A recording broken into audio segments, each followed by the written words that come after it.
សួស្តីបងប្អូនពុកម៉ែមីមីទាំងអស់គ្នាបាទជាទីនឹករលឹកនិងជាទីគោរពស្រឡាញ់រាប់អានបាទវិលមកជួបជាមួយនឹងខ្ញុំបាទសាជាថ្មីជាមួយនឹងវីដេអូទម្រើឆ្នោតយួនបាទសម្រាប់ឆ្នោតយួនថ្មីយួនចាស់ចំពោះថ្ងៃទី13ខែ10ឆ្នាំ2025យើងក៏មាននៅទម្រើលេខបាទលេខល្អដើម្បីចែកជូនទៅកាន់បងប្អូនទាំងអស់គ្នាដែលនិយមលេងទាំងអស់គ្នាដើម្បីសម្រាប់កំសាន្តនិងដើម្បីធ្វើការផ្សងសំណាងនៅទម្រើលេខដែលខ្ញុំបានធ្វើការចែកជូនចឹងបងប្អូនកុំភ្លេចធ្វើការជួយចុច like ចុច share ទាំងអស់គ្នាហើយ comment ហេងបាទដើម្បីទទួលបាននូវលាភសំណាង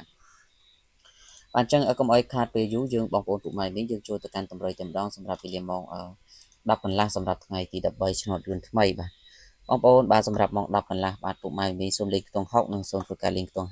50បាទសម្រាប់ខ្ទង់60នេះគឺបងប្អូនសូមធ្វើការបូក64 65យើងធ្វើការលេខនៅពូ A B C D ហើយចំណែកខ្ទង់50គឺយើងលេខ58និង57បាទ57 58ចំពោះម៉ោង1កន្លះលោកយាយតាដែលមានបំណងចង់បានលេខពិសេសលេខ VIP អាចធ្វើការឆាតចូលពេកទាំងអស់គ្នាគឺយើងមានលេខល្អមែនទែនបាទដើម្បីធ្វើការបុកបាទបងប្អូនដែលចង់បានអាចធ្វើការឆាតចូលពេកបាទសូមបញ្ជាក់គឺលេខទុយ2គ្រាប់តម្រូវឲ្យបងប្អូនធ្វើការលេងទាំង4ប៉ុស្តិ៍ហើយសេវាត្រឹមតែ50000រៀលទេបាទបងប្អូនបាទឆ្នោតចិញ្ចឹមទើបយកសេវាហើយសម្រាប់ម៉ោង4កន្លះក៏ដូចគ្នាគឺយើងមានលេខទុយ2គ្រាប់បុក2ប៉ុស្តិ៍បុក4ប៉ុស្តិ៍សេវា50000រៀលដូចគ្នាចាំបងប្អូនដែលចង់បានសូមធ្វើការឆាតចូលពេកទាំងអស់គ្នាដើម្បីយកលេខទៅលេងបាទសម្រាប់ម៉ោង6:35នាទីវិញគឺបងប្អូនសូមលេខខ្ទង់0និងខ្ទង់20បាទ0នេះខ្ញុំធ្វើការបូក04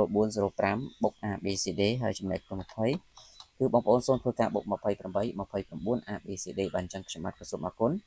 ជូនពរបងប្អូនទាំងអស់គ្នាសំណាងល្អបាទហើយក៏សូមត្រូវឆ្នោតគ្រប់គ្នាបាទសូមអរគុណសូមគោរពលា